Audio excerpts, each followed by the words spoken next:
HTML. All right, I just hope, please, if in case anything happens, you can unmute your mic and you talk, so I can get, if you don't understand anything or if something I say is not okay, you can unmute your mic and talk, because I'll not be monitoring this. I'll not be monitoring the this screen over here to see if you must have sent a question in the chat or you raised your hand or something like that. So I'll not actually see it. All right. So let's get started. So for us to be able to get started with creating an HTML document for a beginning, the first thing we need is we need a code editor and we need a browser. So the first two things you need actually to get started while creating a website is that you need a code editor and you need a browser. So a code editor here simply will enable you to actually write your code. So the code editor will enable you to actually write your code, and then the browser will enable you to actually run and see what you're actually creating. So the first thing you need is a code editor, and the one I always prefer mostly is Visual Studio Code, or VS Code, sorry.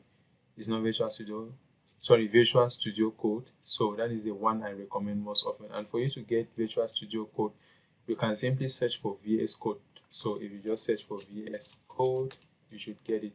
So the first website that pops here, you can download it just from this link down here. So you click on this download and you're able to download Visual Studio Code. And if you have any browser installed, but I always advise you go with Chrome. Chrome is one of the best browsers to use. That is it. So what I want you to do is just to install Visual Studio Code, and also Chrome or any browser of your choice. So once you're done, you create a new folder like this one here. I'll just call this one Unicorn, or I can just call it any name. Let me just leave it as new folder. Then I drag it and I drop it over VS Code. So this is just a shortcut for me to open this particular folder in VS Code. But actually in my VS Code here, you can see I already have some things I was doing, some PHP projects I'm working on actually. And when you open your folder in VS Code, you should have something like this for the beginning. All right, let me minimize this.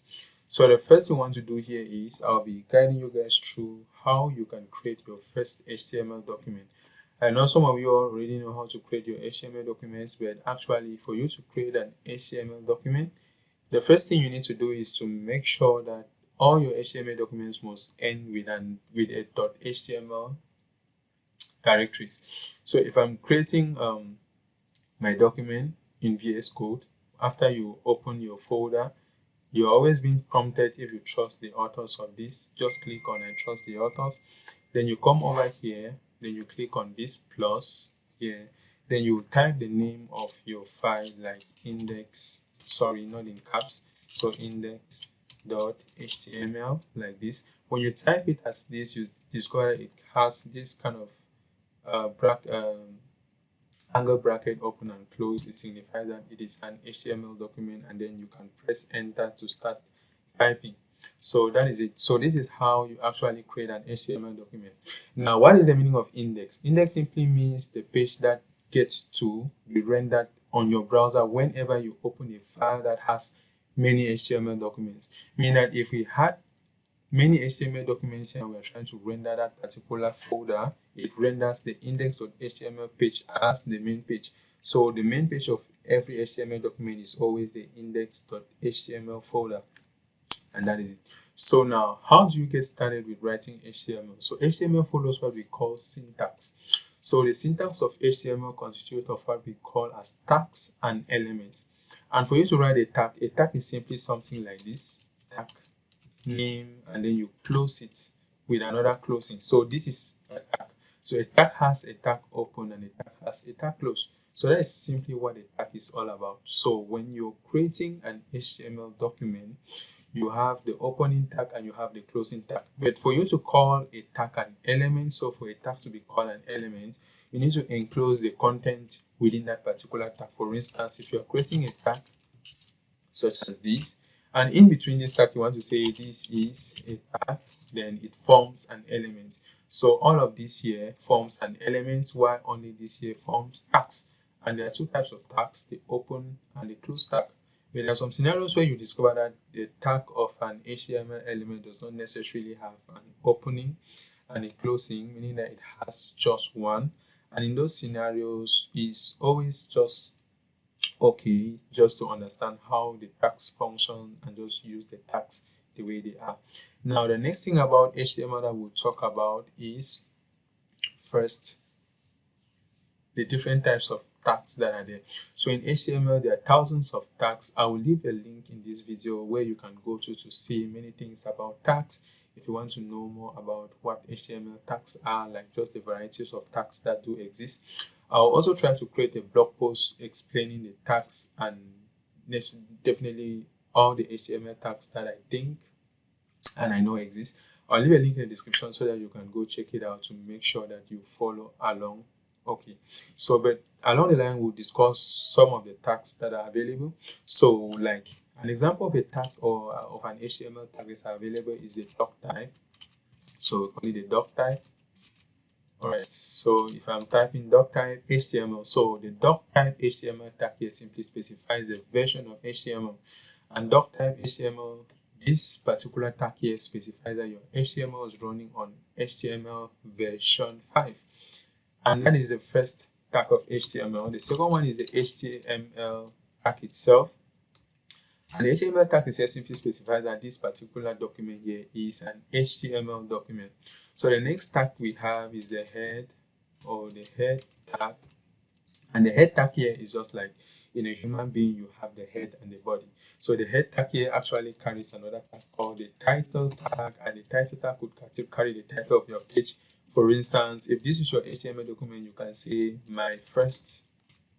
So you can say my first website, and that is it. So you have created your first website, and yeah. So in the next tag after, so you can see here in the head tag I enclose the title. More often I'll explain many things about the tags, what tags to include where and why you include them there. So for now, this is still the brief introduction. I'm trying for this introduction to be all right. Let's proceed. So the next type of tag that we are going to see is the body tag. And the body tag simply encloses everything of which you want to include on your website. So whatever thing you put on the body will be what you will see on a website. So whenever you go online and you visit a website and what you're seeing on the website is readable, it's simply what is enclosed in the body. So for instance, I'll use an example type of tag again, which is the paragraph tag, and I'll make it an element, a paragraph tag, and I'll make it an element by simply including content within it. So if I say this is the paragraph, for instance, this makes it a paragraph, and this particular tag now, like as for with the content, makes it an element. So when I want to run an HTML file, there are two ways of doing it. The first way is simply on your home tab here where you're creating the file. Let me say it is inside the new folder. If I double click on the new folder here, you see this is the file I'm actually working on. And if I double click on this file here, it actually opens what we have just created. So it says this is the paragraph. But now, this one here is actually the traditional method. So VS Code gives us the tendency to install what we call plugins. Not just plugins, but they are called extensions. So what extensions do is they can add more functionality to how your VS Code does function. So for you to be able to actually add something like a lifesaver, you come over here, down here to extensions, you click on extensions here, then you search for an extension, for instance, lifesaver. And when you search for lifesaver, you see like this first one that pops up. If I click, you see that I've installed it. So it is called lifesaver. So how do you use lifesaver? When you're coding in HTML, you simply right click, you click on open with lifesaver, and then it opens your program or whatever you're doing with lifesaver. So if I hold on for a while, let me check. Okay, so as you can see here, let me open the first one. So the first one is routing from a folder, like from the C drive /user/exe/desktop/new/the name of the folder/index.html.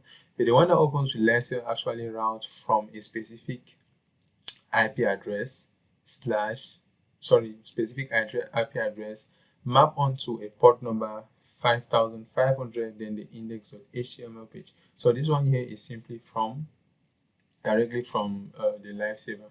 So the lifesaver routes its own directly through using an IP address, while if you're loading it locally, it will kind of route it from normally. And now the advantage with lifesaver is this: if I create something here, for instance, let me say another paragraph, and I say this is a paragraph, for instance, and I save, it automatically appears here. But if I go back to this one here, it does not. I'll need to come back here and refresh before I can see what I've added. And this one here is kind of bad, so I prefer lifesaver to the other one. All right, so the first type of tag we have seen actually is a paragraph tag. What about the other types of tags? We also have tags like the heading tags. And in HTML, the heading tags ranges from heading 1 to heading 6. Meaning that if you want to create headings in HTML, you start from heading 1 and you go up to heading 6. Your mic is making noise. Okay, mute. Alright, so from heading 1 to heading 6. So for instance, if I'm creating the first heading, I can say H1 stands for heading 1, and this is a tag, open and close tag. So to add or make it an element, I have to include the content within it. I can say this is the heading tag, and I save. You see it creates something here called, this is the heading tag. As you can see, it is bigger. So if I just want to save time, I duplicate this, I paste it, and then I change this, and I say heading 2. I go down, I say heading 3, go down, heading 4, go down, I say heading 5, and I save. You discover that it creates 5 headings, and if I want to create the last heading, I can just paste it here. I put my mouse here and here, and this becomes heading 6. Alright, sorry about that. Heading 6, I save. You see it creates another heading. Now if I want to create heading 7, you will read heading 7 in form of a normal paragraph, because heading 7 does not actually exist in HTML. So heading 7, I save. You can see it is the same as what we have as a paragraph. So headings in HTML begins from heading 1 right down to heading 6. So heading 7 is not regarded as a heading in HTML. So that is it. So the next tag we'll talk about is the button tag. And the button tag here is simply used to create events. So if I say click me, for instance, we'll get to something like JavaScript, you understand what click events means. So an example here is I can add an on-click event here, like on click, and I say alert, for instance, and I say alert something like hello, you just clicked me, and I save. If I come over here and I click this, you see it alert hello, you just click me. So buttons most often can be used to trigger JavaScript events inside of your HTML. So now let's talk about the next type of element that we'll see here, which will be how you can add links. So they are called the hypertags. So if I say, trying to link a hypertag, I just use the A tag, and the A tag, it has what we call the href. The href actually specifies a resource to where you're actually accessing. For instance, if I want to link to www.crestlancing.com, and then I can put some text here, go to Crest Lancing, for instance, and I save. You see, it creates a link saying go to Crest Lancing. When let me just right click and I click on open, it actually routes to my website. So I did not add the HTTP there. HTTPS this should work now. So if I come back here and I right click and I open, let's close this one. As you can see, it's taking us to crestlancing.com. So that is how you can actually link. Not just by linking to external websites, you can link to your own website. So over here, I can create another about.html, enter. And here, I just want to create some random HTML. And here, I want to create H1 that says this is the about page. I save, and if I refresh this, it does nothing. But if I come to the index.html page, I can actually link to that particular page. So here I just specify /about.html like this, and here I can just say go to about page, and I save. It says go to about page. I click, it takes me to the about page that simply displays this is the about page. And in the about page here, you can see we just created an h1 tag that says this is the about page. So aside from the heading, this and the others, we still have multiple types of tags in HTML. So we have tags such as we have tags such as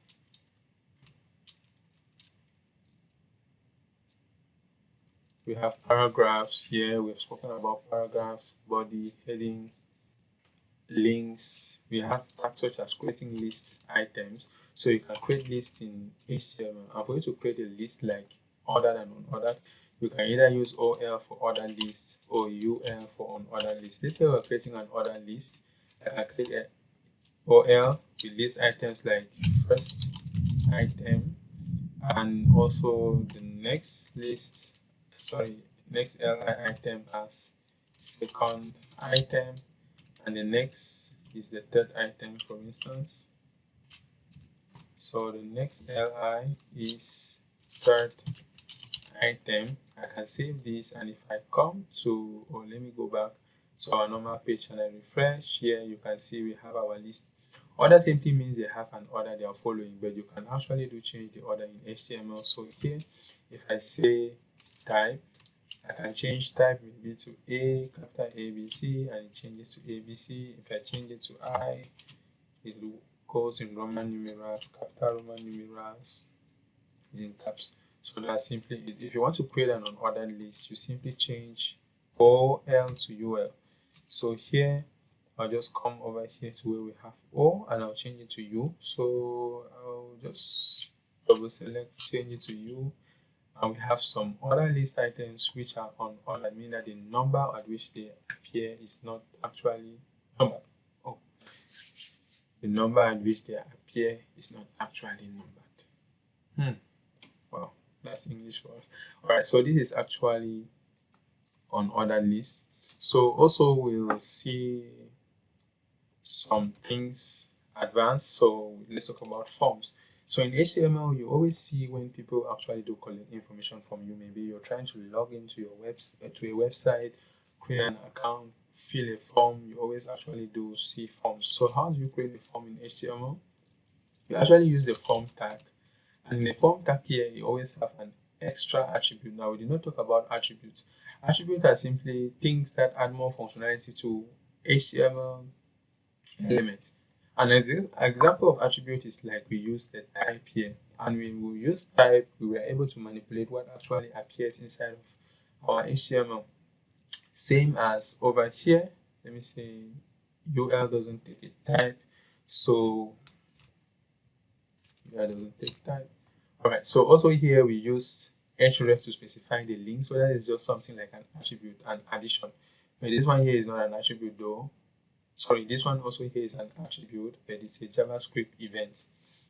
So here forms, this action here is simply an attribute that points to where your backend language is, so it routes to the backend language. So in here in forms, we can create what we call labels, and labels actually point to specific input tags. So if I could create a label like name, I can create an input tag. For instance, I can say name, or let me say enter your name, and here I'll create an input tag, for instance of type text, and I save. You should see something here like this. I can also do or create a label for email. I'll paste it here, and I'll just change this type to email, and we'll have something like this. I can just use a break from here to go to the next line. So when you want to go to the next line in HTML, you can use a break tag.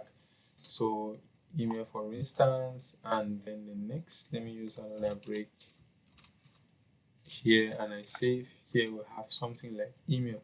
So I'll change this to enter password, and then I'll change this to password, and this to email. So I'll also change this to email, and I say, so I have something like this. So here you can enter your name, enter your email, enter your password, and if you want a button, you can just create an input of type submit. Then you add a value to it, which will be something like validate. I save, so you have something like this. So when you click on this, like let's say field, and you click on this, you see it's prompting you to actually add something like have something.com to prove that it is an email. So it's actually how you create forms. But now there are many types of input, let me say input types. So there are many types of input types that if I start explaining all now, it will take a lot of time. So just to cut time short, I'll still leave a link in the description of this video of the various input types, or a screenshot somewhere in the group or anywhere of the various input types and how you can actually use them in your HTML, and also where it's applicable. Even when you see an input tag, you should already know where that particular input tag is available. I don't know if you guys are still there. Alright, so okay, the various input types and the ones that are there. Now we'll dive in a little bit into more advanced things about HTML. And in some advanced things about HTML, aside from forms, we have things like how to insert media on your website. So inserting media on your website is actually one of the most utmost things. So you can insert things like videos, audios, images, and many more. So for instance, if you want to like insert an image on your website, you always use the img tag. So if you're adding an image, you can use img, and in the img you have two attributes actually that are included. So you have the src and you have the alt. The src here, you have to specify the resource where your image is actually found. Let's say for instance we are on Google, or let me say not necessarily on Google, on this website. Let me see if we can find an image on my website. When I see that kind of, okay, let me say this should be an image. I can copy image address, and if I come to the src here, I can paste the address here, something like this. And now the alt here is simply like the alternative text that displays when the image fails to load. So if I say fail to load image, I save. If we go back to our HTML here, you should see that our image actually does load. If I come here to the URL of the image, let's say I remove JPEG or JPG, and I say we discover that what the image does not actually load, and it loads now the message failed to load image. So that's actually how you insert images. So the image can even be inside of this folder here. You just specify how like to access the image, the same as we did for this other URL here. So you just put slash the name of the image dot the extension of the image, depending on how you're actually linking it. Now to link a video, you use the video tag, and the video tag has some attributes that actually do help. Let's say you want to link a video, you can use the video tag, and the video tag also has the src where you can add more things to your video tag. So for instance, like the width, the height, if you want controls and things like that. So for you to be able to add the video tag to your, like to add a video, you can use this. So if we say we are in YouTube, and let me say we copy this video link, Control C, and here Sam Bankman-Fried is facing 115. Okay, so paste the link here, and over here we can just put something random, video stuff. And if you come to our website here, years in prison for fraud, and I flew to New York City to watch it all happen live. We'll be breaking it all down. Alright, let me get back here. So here, first of all, the image or the video does not show is because you have to set your image width and the controls and everything about the image. So I'll just paste something here. So if I just paste, for instance, this I'll explain. So for instance, here we have the video tag open and close. You have to specify the width of the video, the height of the video, the controls if you want to allow the controls, the source of the video, the type of the video, and everything. So for instance, if the video is saved somewhere here, you can actually do specify. Or let me go back here. And here, for instance, if I specify the source of this video here, let me say this, and oh, sorry. Let me go back and copy this link back here. Such that here, Control Z, and I paste this and I save. Over here, you can see now that it actually does show the video here. So when you want to insert the video inside of your HTML, you actually have to specify the width, that is an extra attribute, the height, and the controls. So over here, you can actually play the video and interact with the video as much as you want. So that's how you actually do in embed videos. And for audios, it's almost the same thing. So for audios also, you use that, but let me just paste something for audio here. So you have audio, you also have the controls. You can add like the source, maybe the audio is saved somewhere on your laptop or somewhere, you can just specify. And the type of the video or the audio also matters. Like if it is an MP3, the program should understand that it is an MP3, which is an MPEG format and others. So the type of video or the format of whatever thing you're including on, let me say, on your website, you should actually do understand it. So we also have iframes, and iframes are mostly used to actually show videos like this same one that you have here. So an image or a video like that from, let me say, YouTube is simply an iframe video.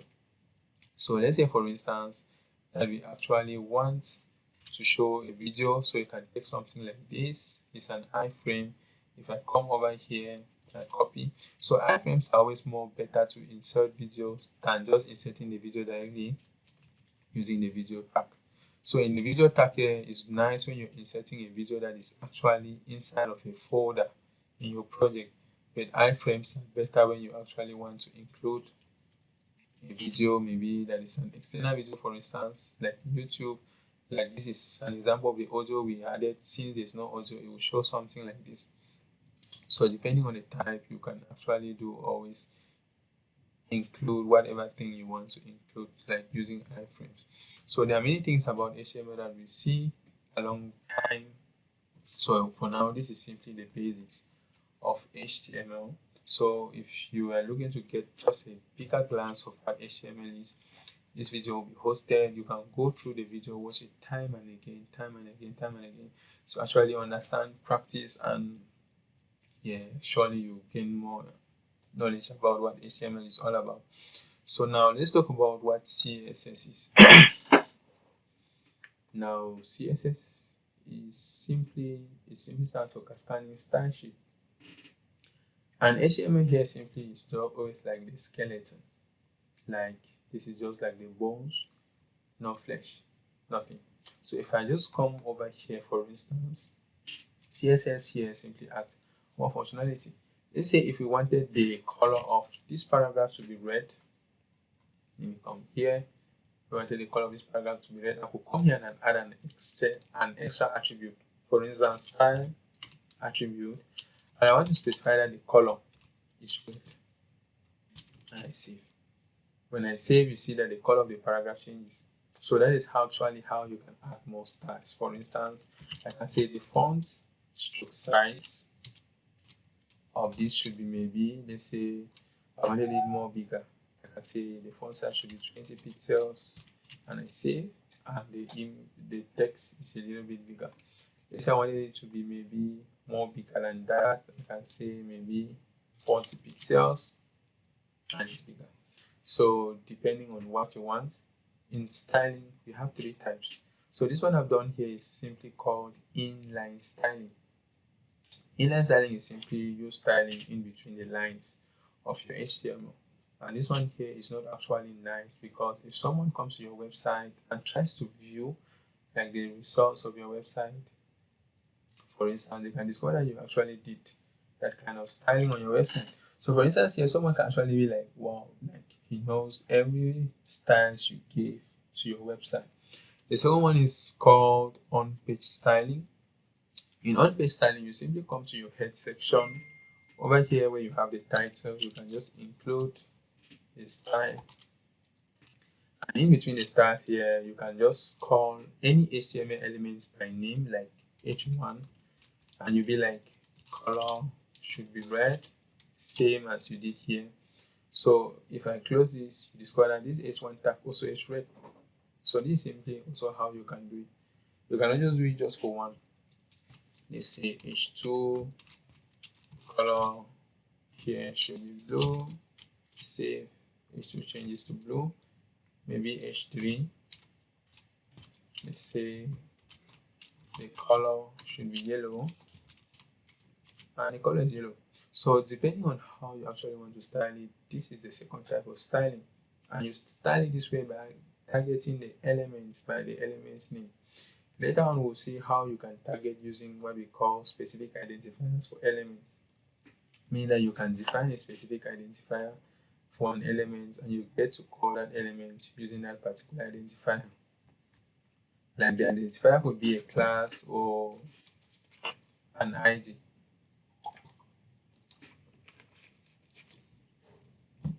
So for now, we have seen inline styling, and we have also seen on-page styling. I'll be leaving links in the description of this video where you can learn in depth about this. So we are just going through like a glance of the basics and touching some pin things that I think will be helpful. So I'll leave a link, as I said, for you to actually go through to be sure that you have actually understood something based on what we are doing now. Alright, so for external page styling, you don't actually do it this way. So you create an external CSS file outside of your HTML, and then you include your styling there. For instance, I can create something, and for you to create a CSS file, you can give it any name, but it must end with .css. So if I call it style, it must end with .css. So when you give it a style.css, it ends with this hashtag. It has that hashtag symbol, and this is our CSS. So when you create your CSS, the first thing you need to do is make sure you link your CSS. To link your CSS here, you need to use the link tag. So the link tag here is simply used to link CSS. So in the link tag, you have two attributes. The first one is the rel, and in the rel, you need to specify that this is a style sheet. You know, you're writing styles. And in the href here, you need to specify the name or the path where your CSS file is found. Since my CSS file is normally lying on the same folder and it's called style.css, I just put style.css, and that's it. So if I come to my CSS to test if the connectivity is okay, I can call the body, and I give the body a background color of yellow, and I save. And if our body does not change, it means I did not save the HTML and the body changes. So normally we can see that our connection is okay. Most often you always find difficulties trying to connect CSS to HTML. So if you're working on the exercise and you find any difficulty, just you can reach out to the group. Someone will help you. If I'm available or if I'm free when you post a question, I always do respond as soon as possible. So if you are slow behind, like, you can always ask questions. So here is how you can actually connect your CSS to your HTML, and when you connect, always try to test it before you start writing anything.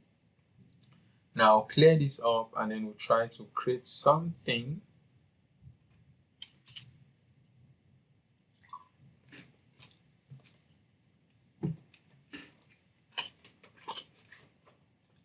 Alright, so we'll try to create something. Let's say, for instance, we want to create a simple page with things inside. although there are some things I haven't shown you guys. So here I want to link to my CSS. Rel is a style sheet, style.css. I save, everything will disappear and we still have our yellow color. Now, before we do what I want to do, let me just introduce you guys to what we call the main. And in the main, we have the aside and we have the section. Alright, so this one is actually part of advanced HTML2. But now these guys here is what I'll actually try to introduce you guys to what we call the box model. Alright, we still have one person in. Okay, cool. So this one here, I'll try to introduce you to what we call the box model or the parent-child model. So here, HTML actually do give a tendency where you can route or you can nest items within another. Meaning that the main here is like the parents, then the aside and the section are simply the children. Meaning that if I come to my style here, I can actually do give styling to it. So if I call something like main, the first property of anything that acts as a container, it must have a height. For instance, let's say 200 pixels, and it will also have a width. So it must have a height and a width. Let's also say 200 pixels. If I save, we'll not see anything. But for us to be able to see this, we need to give it the background color of maybe white. Now you can see what we have just created. Same as whatever thing that is found inside of a container that is not in form of the normal element is also another container. So here I could also call the aside, and I give the aside a width. Let me see, a width of about 50% and a height of about 50. Let me say 100%. And I save, you still also see nothing. But if I give it a background color of red, then you get to see it. So now this is actually, I'm trying to introduce you guys to the parents-child relationship containers. So a container here, for something to be a container, you must give it specific height and width. And then you also, if you want to actually see it well, you need to give it a background color. So this is actually the notion of everything that entitles. If you're trying to create anything that looks good, you need to understand the notion of container relationship. For instance, if I start over here, you can see that over here you have an icon, something on the background, UI UX. This is actually like a container that holds this element. So this one here acts like the parent to children, but this parent also is found in another container here, and this container also is found in another container. So it's just like a parent-child, parent-child, parent-child, parent-child relationship. I don't actually want to confuse you at this moment, so let me just give a takeaway for those who are in the live or here. I just want you to go through what we have done and just try to create something, change colors, just glance through the, let me say, the basics of HTML and CSS. But if you are already cool or you are okay with the basics of HTML and CSS, you can just do something advanced and submit to the group. I'm just checking the votes and in the group, and I'm seeing people are voting mostly for tomorrow, Monday. So in that case, we'll see as more votes comes in, so that we'll know. Maybe tomorrow we'll continue from where we have ended. I'll try to edit the video and post it maybe tonight or tomorrow within the day. So depending on whatever thing that comes out from the poll I've created, we'll have another session tomorrow to see advanced things, creating a small mini project, and from there I think we'll start working with advanced things. Tomorrow I'm going to introduce you guys to Git, version control, GitHub, how to push your code online and things like that, such that when you create your project you will not face difficulties pushing it online.